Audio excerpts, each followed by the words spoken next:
If you grew up watching GAA, you've seen this sign before. John 3-7, behind the goals, above the crowd, somewhere in the background of moments that became history.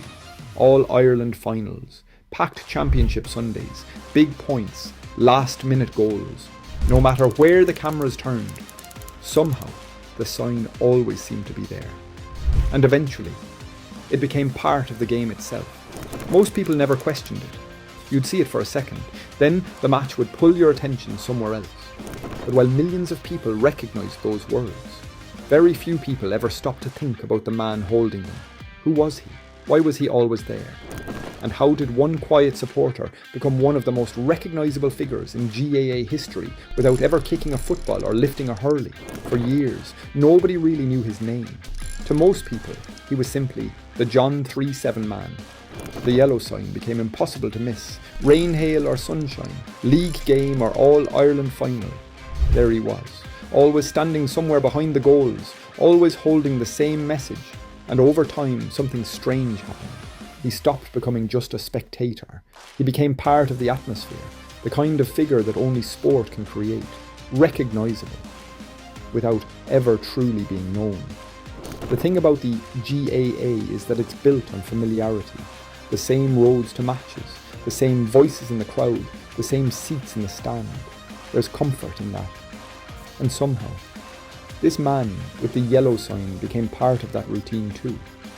You expected to see him, not because anyone told you to, but because he was simply always there. For one generation of supporters, he became part of childhood summers. For another, he became tied to memories of family, finals and weekends spent watching hurling and football together. Without ever saying a word, he became woven into the experience itself. His name was Frank Hogan. And for decades, Frank Hogan followed Gaelic games across Ireland, not because he wanted attention, not because he wanted recognition, but because he believed in something deeply enough to dedicate his life to sharing it. The message on the sign came from the Bible, John 3-7, a verse that reads, "You must be born again." To many people in the crowd, it was just a phrase, a strange but familiar part of the background. But to Frank Hogan, it meant far more than that. It was belief, purpose, conviction. And whether people agreed with the message or not, there was something undeniably powerful about the consistency of it. Because showing up year after year takes commitment, driving across counties, standing in crowds, holding the same sign through changing eras of the game. That's more than habit, that's devotion. And in a strange way, that idea connects deeply with the GAA itself.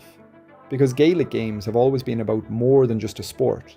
They're about identity, community, tradition. The people who keep showing up become part of the story. Players, supporters, volunteers, and somehow, Frank Hogan became one of those people. Not through fame, not through trophies, but through presence.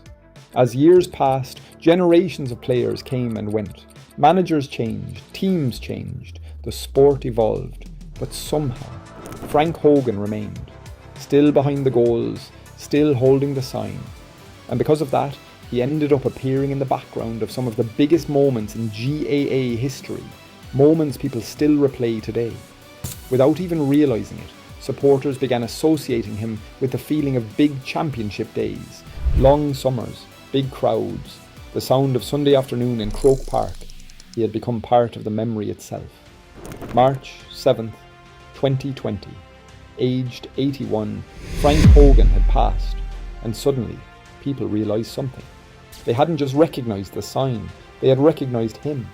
Because even if supporters never spoke to Frank Hogan, he had quietly existed in the background of their lives for decades. Finals watched with parents, road trips to matches, moments shared with friends. He had been there through all of it. And with his passing came a strange feeling of loss, not because the games would stop, but because one of the familiar pieces of them was gone. Maybe that's the beauty of sport. Sometimes the people who leave the deepest mark aren't always the ones lifting trophies. Sometimes they're the people who simply keep showing up, year after year, summer after summer, believing in something, holding on to something, becoming part of something bigger than themselves. And for generations of GAA supporters, Frank Hogan will always be remembered as the man behind John 3-7. and long after the final whistle fades, some people become part of the game forever. Thanks for watching. If you enjoyed the video, make sure to like and subscribe to OverCarry for more GAA stories. See you in the next one.